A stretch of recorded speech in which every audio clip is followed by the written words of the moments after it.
Supreme court ने पैगंबर मोहम्मद पर विवादित टिप्पणी करने वाली बीजेपी की निलंबित नेता नुपुर शर्मा को कड़ी फटकार लगाई है। नुपुर शर्मा ने अपने खिलाफ दर्ज अलग अलग एफआईआर को दिल्ली ट्रांसफर करने की मांग की थी।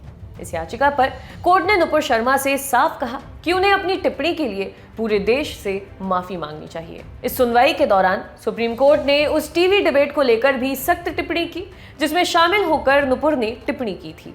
कोर्ट ने डिबेट की एंकर का भी जिक्र किया।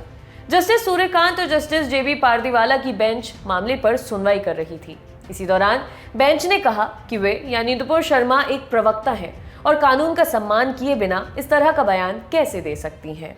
इस पर नुपुर शर्मा के वकील मनिंदर सिंह ने कहा, टिप्पणी एंकर द्वारा पूछे गए सवाल के जवाब में की गई थी। कोर्ट ने कहा, अगर डिबेट का दुरुपयोग हुआ तो सबसे पहले नुपुर शर्मा को एंकर के खिलाफ एफआईआर दर्ज करवानी चाहिए थी। कोर्ट ने आगे कहा, कोर्ट में विचाराधीन मामले पर टीवी चैनल और नुपुर शर्मा की चर्चा का क्या औचित्य है, सिर्फ एजेंडा फैलाने के लिए। बेंच ने यह भी कहा कि हमने टीवी डिबेट को देखा है, उसको भड़काने की कोशिश की गई, लेकिन उसके बाद उसने जो कुछ कहा वो और ज्यादा शर्मनाक है। दरअसल जिस टीवी डिबेट के दौरान नुपुर शर्मा ने टिप्पणी की थी उसमें ज्ञानवापी परिसर के मुद्दे पर चर्चा हो रही थी। ये मामला कोर्ट में लंबित है। नुपुर शर्मा के वकील ने कहा कि उन्होंने अपने बयान वापस लिए और टिप्पणी के लिए माफी भी मांगी।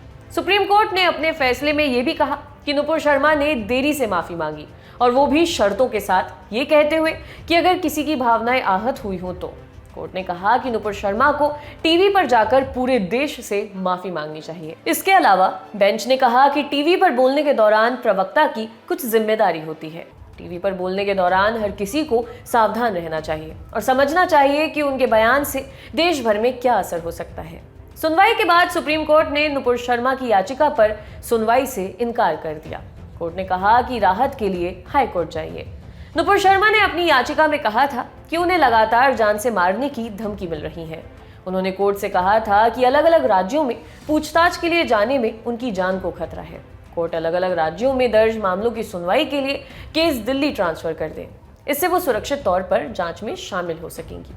इसके साथ साथ एक जरूरी सूचना और है, हम ये साफ कर दें कि न्यायालय की पूरी कार्रवाई के ब्यौरे देना संभव नहीं होता। संक्षेप में बताया जाता है, वकीलों की दलीलों और बेंच की टिप्पणियों का क्रम कई बार बना नहीं रह पाता। बावजूद इसके द लल्लन टॉप ने उपलब्ध जानकारियों को समेटने की कोशिश की है।